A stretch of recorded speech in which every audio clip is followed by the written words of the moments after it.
Welcome, you're listening to The Real Truth About You.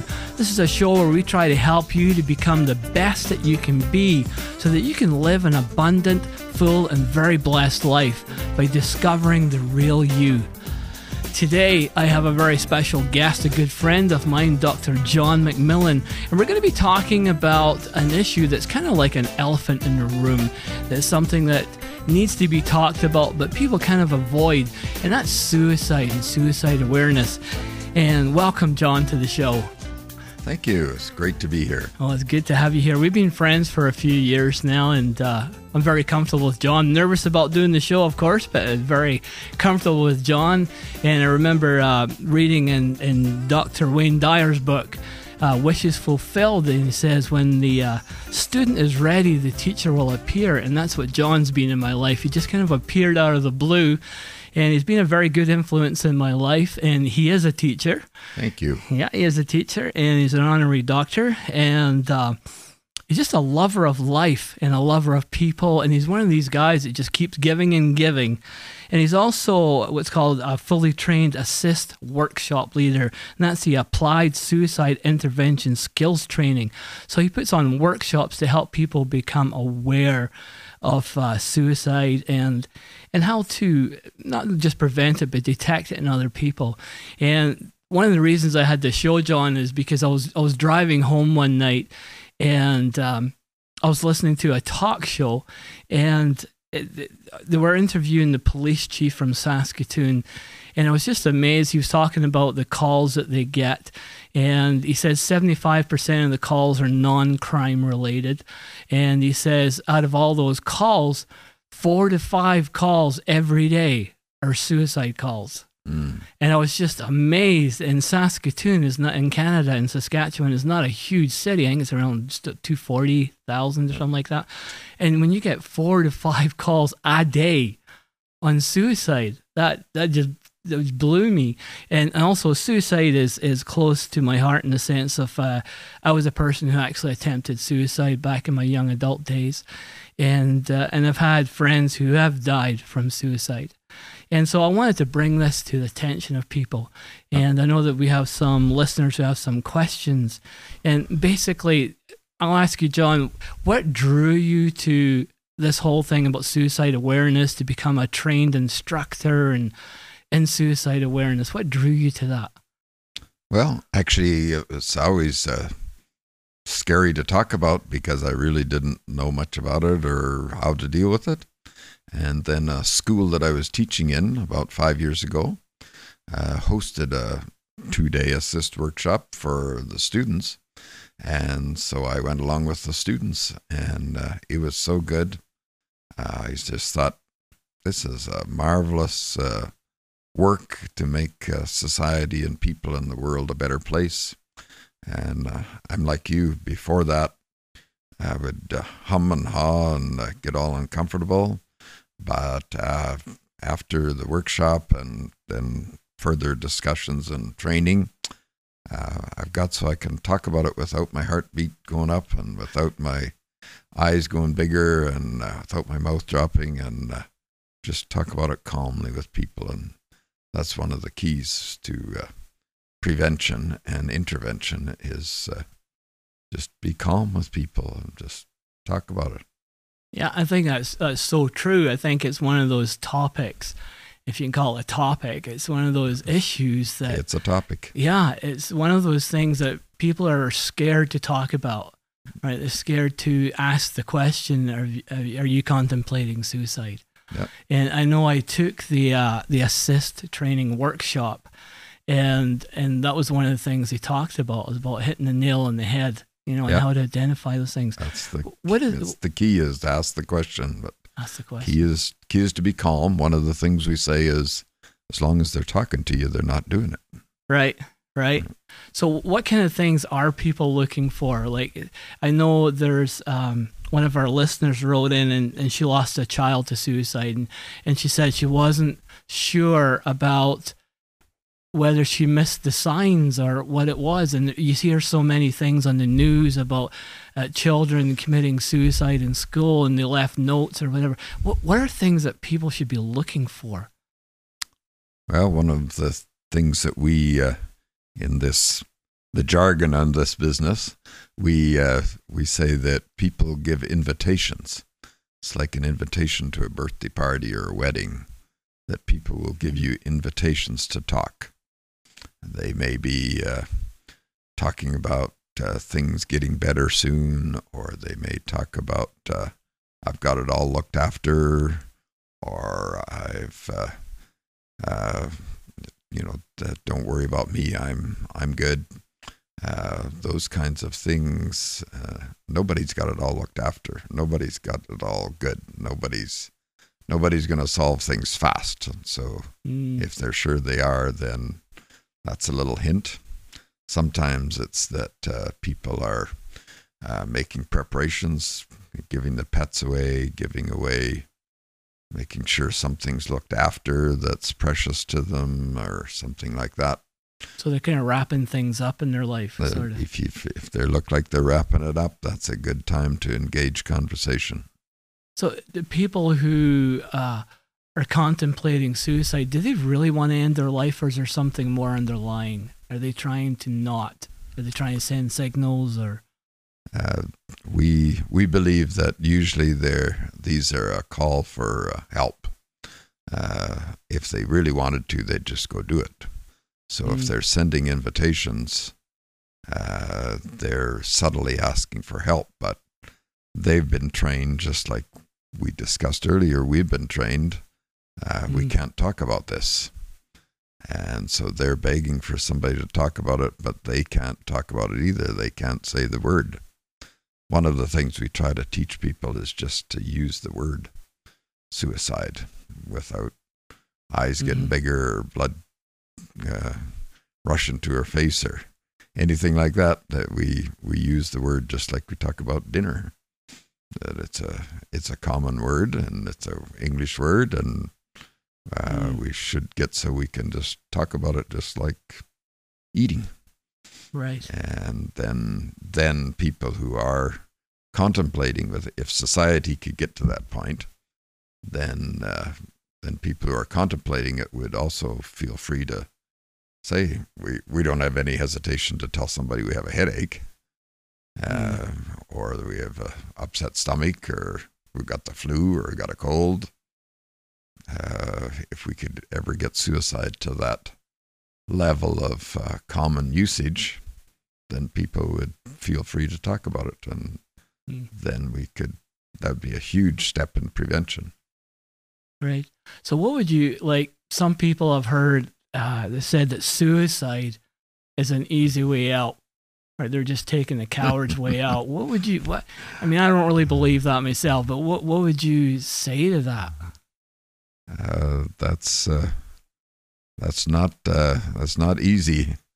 I'm guessing that most people that would say that, it's a part of their grief process. So when we're grieving, when we're sad after the fact, then one of the stages of grief is to blame others, and so we can blame the person, and he took the easy way out, but that's just putting our grief on somebody else. And you're talking about the 5 stages of grief, right? Yeah. There's blaming and anger and denial and all that, until finally you get to the point of acceptance. Yeah. Right. And that's something you can search for, the 5 stages of grief on the internet, because it's really easy to find that, and it's worthwhile going to. It is. It's worthwhile going very to. helpful to realize what you're going through and what others are going through. That anytime something hurtful happens, and suicide is definitely hurtful to those close to them, it's hurtful to anybody. We just had a lady at church yesterday morning that her grandson's friend had suicided. We try to avoid the word commit, right? As that's got a negative connotation to it, and try to remove all the negative connotations from suicide. That it's just, there's nothing negative about having the flu or a cold. Right. There's nothing negative about considering suicide. Yeah, I went to the assist website is livingworks.net. Yeah. And they were talking about that, and they were talking about the language of suicide and the kind of things that come from that kind of language. And but one of the things that just amazes me is like how rampant, how almost desperate people are. When I looked at some of the stats on the website, and it says 11 people in Canada alone commit suicide every day. And for every one suicide that happens where somebody actually takes their life, that there's up to 25 attempts. You know, so that means there's like over almost 300 suicide attempts every day. Yeah. What do you feel is the underlying? I mean, it can't all be like mental illness and things. What do you think is the underlying cause? I mean, and even relating to your own life and your own spiritual walk or whatever. As usual, there's no one answer. It's a combination, I think, of lots of things. I think our culture has sought happiness in material things and accomplishments and so on. And there's lots of people that have been president of a big company and made millions and got the cottage and the mansion and the boat, and they still suicide because those, it's hard to get across to others that doesn't give you purpose in life. If you don't have any purpose, then suicide is right. It's right across the board, isn't it? Is a much common option. Then we try to tell people that there's always, people usually think there's just two choices: either I live and I can't stand life the way it is, so the only other option is to die. We tell people there's another option. It's safety for now. So just think about what can we do to carry on for now. We don't have to decide this today. So if somebody is with somebody who's thinking about suicide, right, or they're thinking this person seems suicidal, what should they do? Like, how should they approach that person? It always seems to be the biggest fear. You see it in movies where they're trying to talk somebody off the ledge, and I know I would watch something like that and go, I can never do that. Wouldn't know what to say, where to start. How do people address that fear, and what would they do? Well, I think one of the things that's helped me is the training and the education. So encourage people anytime there's a workshop about anything to do with it in your area, go to it and attend, and you will learn skills to do that.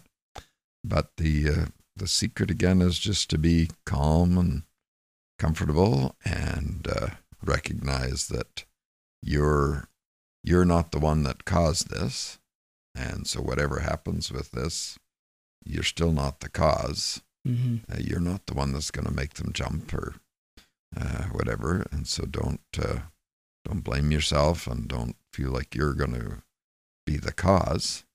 But after, if they do decide to suicide, then you for sure want to have tried something. So if they do that and you did nothing, then you will feel some real aches inside. But if you've at least tried, then you can say, I did the best I knew how at that time. So you don't have to be perfect at it. You just have to do something. Don't have to be perfect. Just have to be there and just be honest. Be yourself. Be yourself and keep them talking. As long as they're talking, they're not doing it. Right. And you talked about training, and I really see the value in training and becoming aware yourself, right? Because it's not just like your own family or your friends or your circle, the community that you're involved in. And there's a organization called SAVE on the internet called save.org. And then there's also suicideprevention.ca. and in livingworks.net. And I'll list all these on our website, therealtruthaboutyou.com. But one of the things that you do is you're a fully trained assist workshop leader, right? And I've said before, it's the applied suicide intervention skills training. So what do you do in those workshops? Like, how long are they? There's usually a couple of instructors and... Yeah, well, we have 3 different workshops that we offer. I tell people it's kind of Baby Bear and Mama Bear and Papa Bear. Papa Bear is the 2-day assist workshop that you mentioned. And in the workshop, we have a lot of role playing, illustrations. One of the things that I didn't realize before is that lots of people in important jobs don't have training in suicide. They may be trained in police work or trained in doctors, but they may not have had much training or emphasis in suicide prevention. And some do, and some maybe not. And so there's a lot of videos, and really the program is set up to move you from 0 to 60.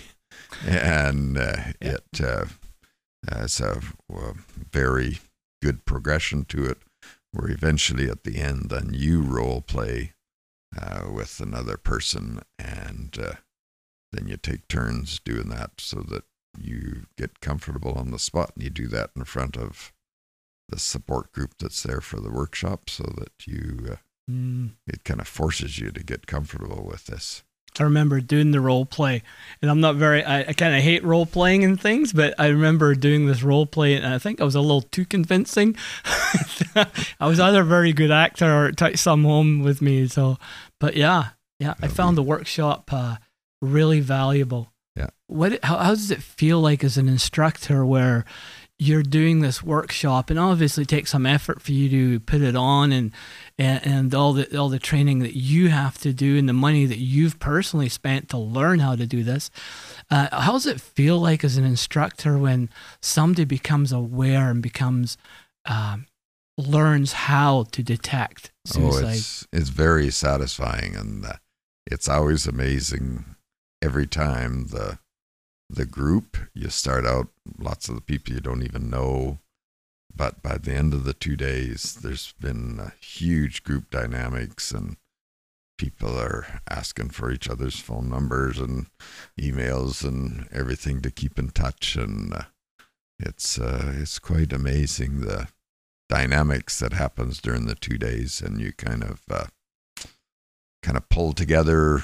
We're gonna go out and make the world a better place, kind of thing. So it's quite amazing and quite satisfying for the instructors. And you used to give out little cards, I think. You remember what to look for. You still do that, eh? Yep. You still do that. And what kind of people or organizations get an assist workshop to come in? Like, I think I did it through a school system. Yeah, sometimes schools, sometimes healthcare facilities, sometimes churches, sometimes just the last one we did in Whitewood was a parent. It's called Family, something about better families, just wanting to make the community a better place. Mm-hmm. Awesome. One of the things I did learn at the workshop was about resources for the person who's contemplating suicide. What does that look like? Like, what do resources look like? Is it community? Is it putting people in place for them to help? What does that look like? We try to give them a list of different options that they can keep that would connect them to counseling or medical help or whatever, so that they have crisis line numbers handy. They don't have to look them up. Sometimes we try to give them experience calling the crisis line. Some people have never called that before, and they don't know what that's going to be like. And so when we don't know things, then we don't want to try it. It's scary. And so we try to help them get comfortable with that, so that one of the things we emphasize is that everybody is at risk. Anybody can have things come along that mount up on us, and we can give that some kind of thought. You're talking earlier about the frequency of it. I was quite astounded to the statistics are in Canada that 1 out of 7 people is giving it some kind of thought at any one time. Maybe not serious, but some kind of thought. So if you're at some kind of gathering with 70 people there, 10 of them are might be 10 thinking. of them that have at least thought of it or giving it, and maybe somebody there serious about it. Mm-hmm. And you mentioned lots of other ones that don't show up in the statistics. I have a truck driver friend that I don't know where they get the statistic, but they claim about 40% of the head-on collisions with semi-trucks are people committing, I used the bad word. The people that end in their life have decided to end, decided to suicide. Yeah. And so there's lots and lots of ones beyond that. We get all shook up when there's a murder in Regina or wherever or anywhere else, and but there's way more suicides in Canada than there is murders in a year. Right. But we just kind of go along with that and trying to urge people that this can be made a safer place. I think too, you touched on a good point about like 1 in 7. You said, was that what you said? 1 in 7, yeah. Think about it, and I think as for somebody to think about, as somebody myself who's contemplated suicide in my young adulthood, and it can happen anytime in your life. I think you don't always consider, okay, I'm going to end my life. It just doesn't come just that fast all the time. But sometimes the awareness that you even think about it, right, is usually an indication there's something in your life and that needs attention. And I would almost say that the thought of it is probably a good thing in the sense of you've become aware that there's something not right in your life, right? And the healthy thing to do would be to, if you can call it a healthy thing, would be to find a resource, find somebody who you're close to or somebody you can trust, someone you can be vulnerable with, and allows you that safety of being vulnerable, and just admit that to them, right? And start that whole process. Would you agree that's... Well, that's where we want to get to with Living Works. Their goal is making a safer community. And so if we could ever get so that people could talk about it just like they talk about the flu, then that's where we would be much healthier.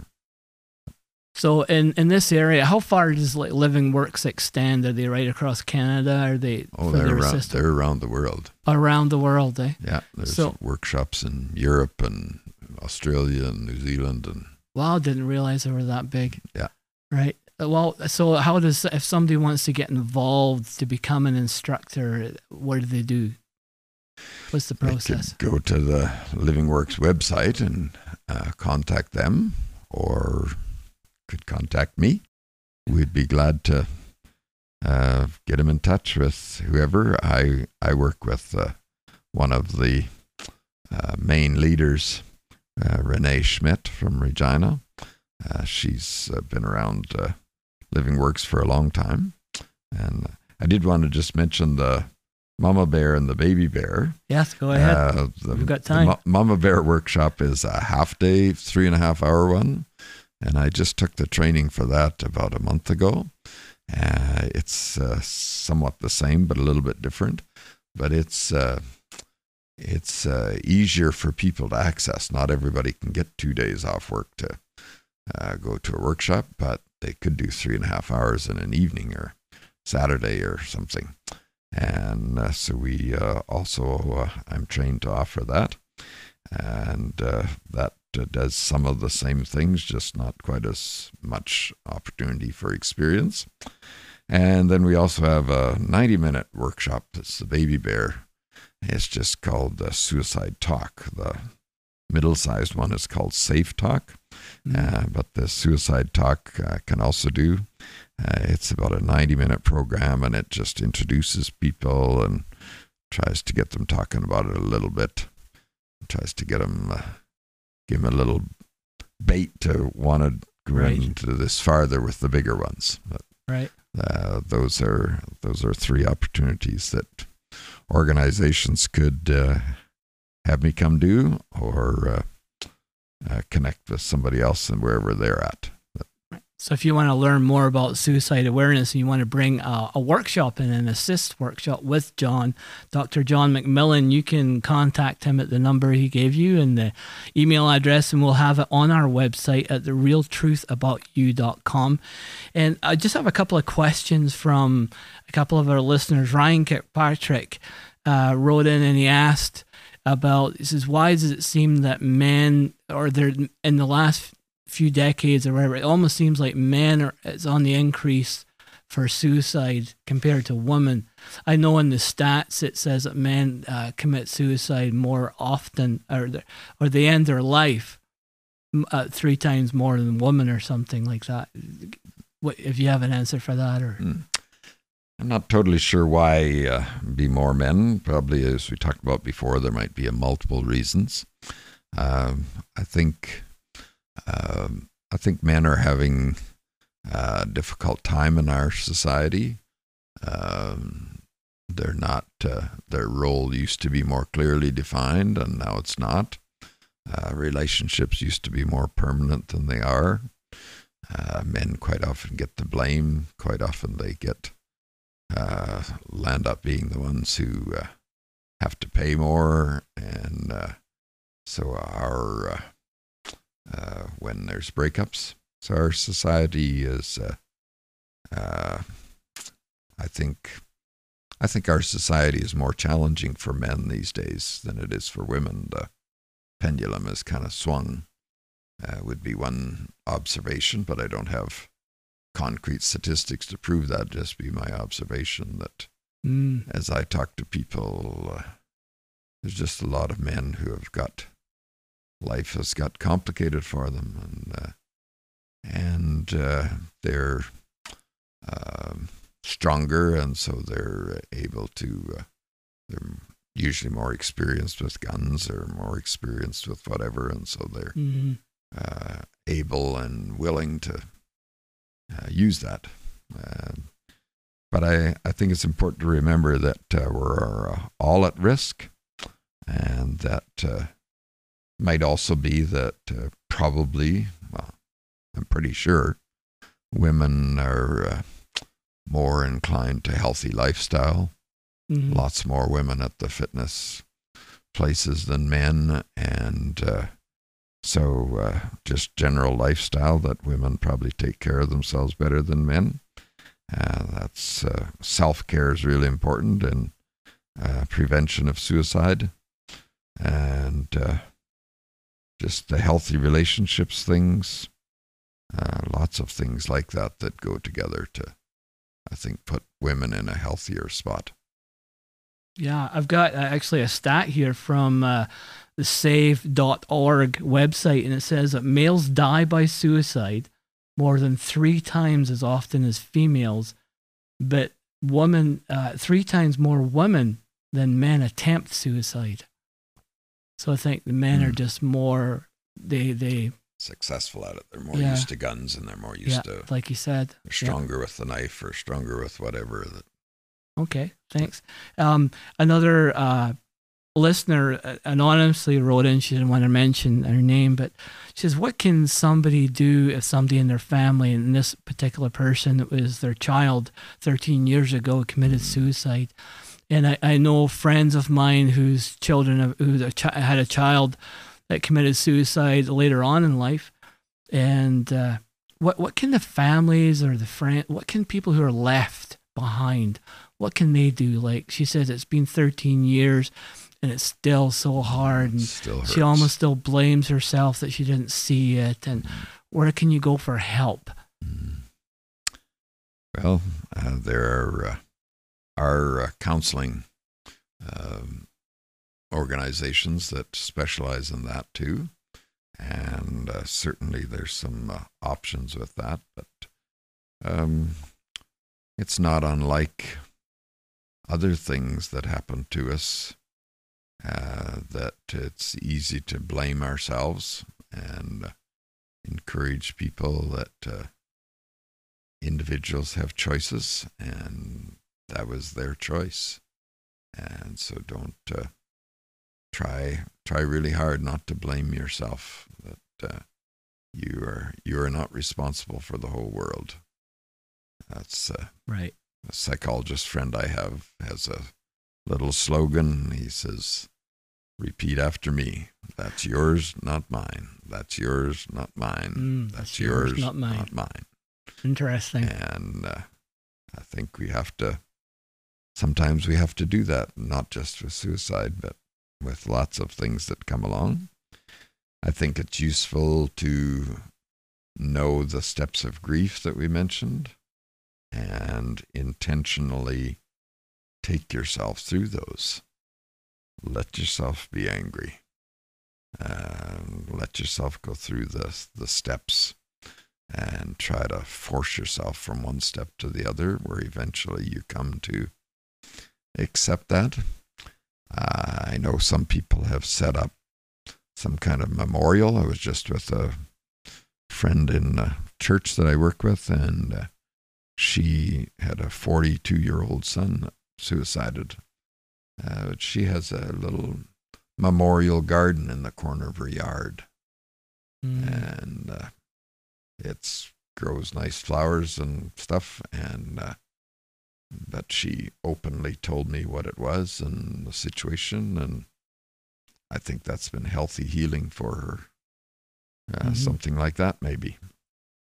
Certainly, education, any kind of workshop you can go to and get purpose in your life. Quite often people that have had somebody suicide close to them get quite involved in prevention for others, and that gives them purpose and drive to do that. So education, I think just recognizing that when something like that comes along, sometimes we want to put life back the way it was, and we have to accept that it's not going to go back the way it was.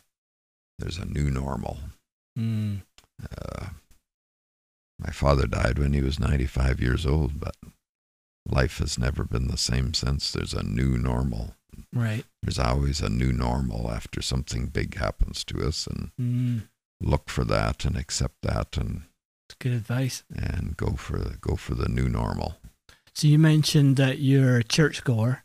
Do you believe that people talk about higher powers? They talk about God.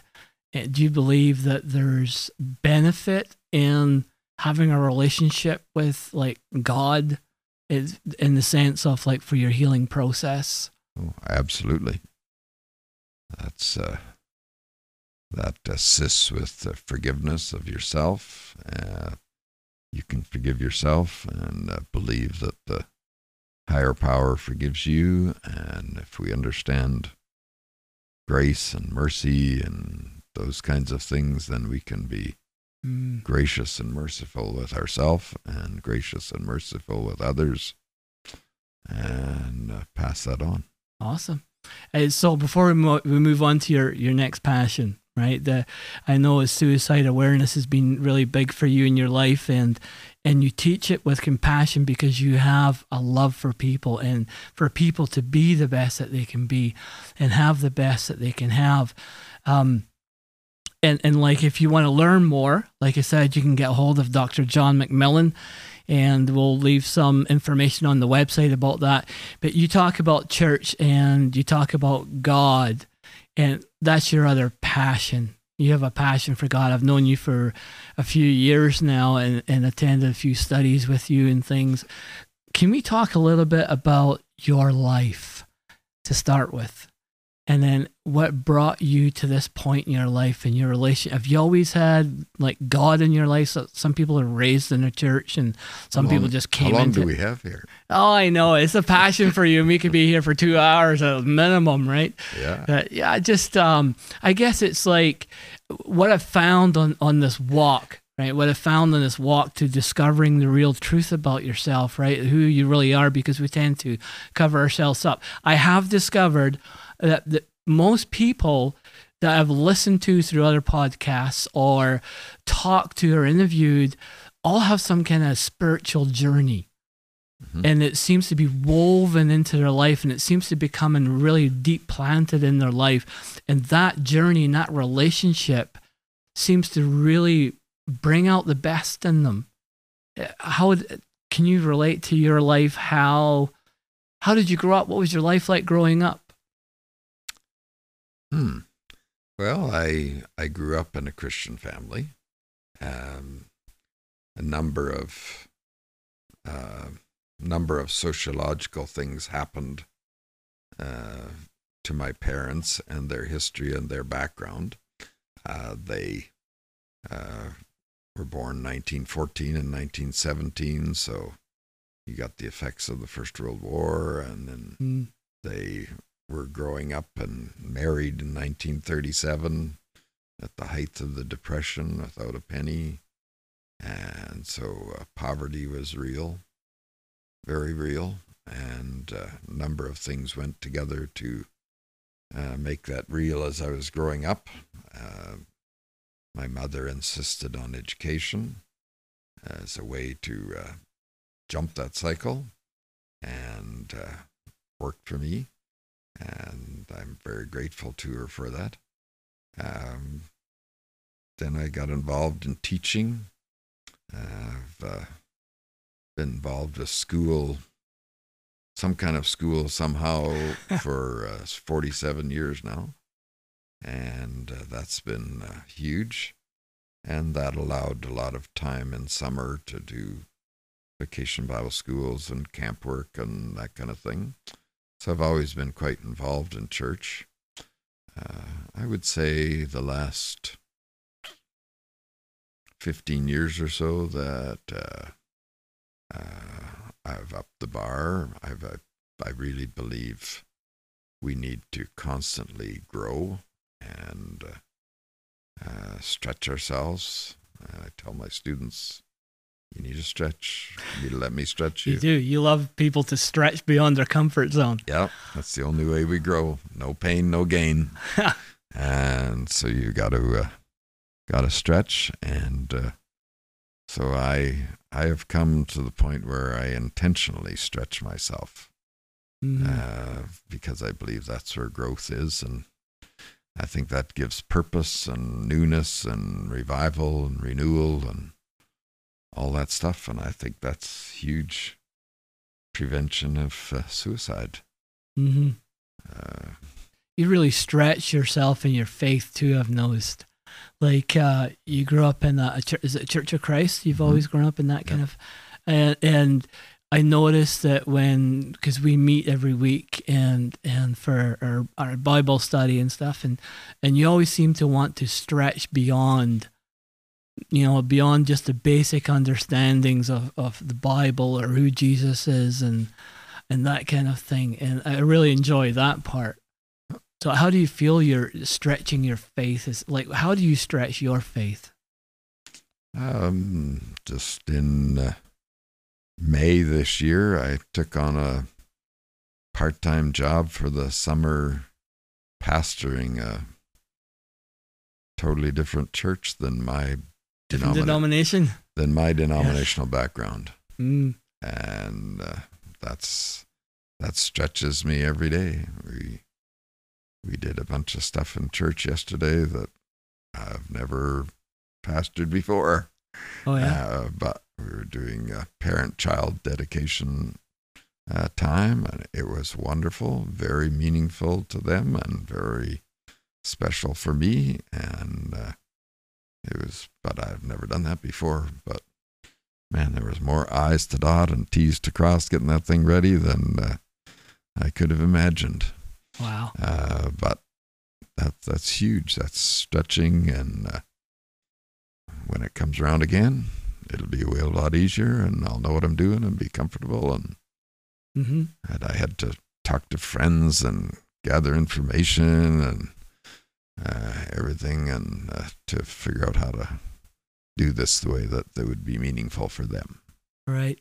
And I think part of stretching is overcoming certain fears. Yep. Right. What would you say if you were to think back in your life about, say, your biggest fear, right? What was your biggest fear in life and how you overcame it? Is there something that comes to your mind almost immediately that you are willing to share, whether it's moving forward, whether it was going to university, or whether it was committing your life to something, or do you have just a steady flow that you just overcome? No, I would. I've written a book about my grandfather. You've written a book? Yeah. Oh, I didn't know that. Didn't know that? Hey, what's it called? It's called "Burdens Are Lifted at Calvary," because that was his favorite hymn. Oh. And is it a book that's available, or? I can give you a copy. I mean, if somebody else wants a copy, can they? For sure. It's a biography of my grandfather. Oh, cool. I was doing it as a project with my master's degree that I was taking from Harding Graduate School in Memphis. And the guy that was my advisor on the project said, well, you can't just do, born this and married this and had these kids. That kind of thing, that's boring and won't be meaningful. You need to attach it to something. So we finally decided to attach it to finishing well. My grandfather did not finish well. And so I read a lot of books about finishing well and developing life. But one of the things that he had me identify in my grandfather's life was boundary events. And so then in my own life, I've tried to identify boundary events. So, what do you mean by boundary events? That's when life is never the same afterwards. There's a new normal. Okay. So certainly one of the boundary events in my life would have been in January of '93. I went to be the president of Western Christian College, and I just had a passion for the school and thought that was the Christian education was really important, but I really didn't know much about being the president. Just seemed like nobody else was stepping up to do it, and so I talked with some of the board members, and they wanted me to do it, and so I went to do it, but I had no idea how to. I really didn't know that the major job of a college president is to raise money. Oh. And I had no idea how to raise money. I hate fundraising. I don't know why. Oh, really? I love it now. But I had no idea how to do that. But you just get in the car and get going and go do it. And right. That overcame that fear. So that would be one example. And my life has never been the same since. Wow, you've done a lot of things in your life. Author and everything. Oh, not heavy in the offer. There's not any bestseller or anything. If you were to look back in your life and you were to give someone a piece of advice from your life, right, we're going to slowly wrap up here. If you were to give somebody a piece of advice from your life, something that you've learned and maybe something that you try to live over and over, or whatever it is, right? What would that advice be? If it's something that's upright and good, and you've dreamed of doing that, do it. Do it. Wow. So don't inhibit yourself. Don't hold yourself back. And what if you're with a bunch of people that keep telling you that you can't do it? Oh, don't believe them. Don't believe them. There you go. Don't believe them. Believe your inner self. So do you have any last words you'd like to say to anybody that's listening and I just hope something that we might have said, one tiny little phrase or word, may have brightened your day. And if we can serve you some way spiritually or with this suicide things, that's one of the joys of life, is serving other people. Well, John, thank you so much for coming in today. I've so appreciated. Do you have anything I've missed that you want to say? Pretty good? Okay. Yes. Life is good. Life is good. God is good. God is good. Yes. Yeah. Well, thank you, John, for coming, and I really appreciate it. And like I said, if you want to get hold of Dr. John McMillan about suicide awareness or about his life or any questions, you can email him or you can call him or text him on his cell, and we'll have those listed on the website, therealtruthaboutyou.com. You've been listening to The Real Truth About You, and we'd be so excited to have you here. Thank you so much for being a part of the show. Thank you so much for listening. And do us a favor, help us to spread the message by sharing this, subscribing, commenting, reviewing, whatever you got to do. Share it with a friend. But help us to get the message out to everybody, and we so much appreciate that. Thank you so much for listening, and we will see you again on another episode of The Real Truth About You. And remember, have an awesome day, because you rock.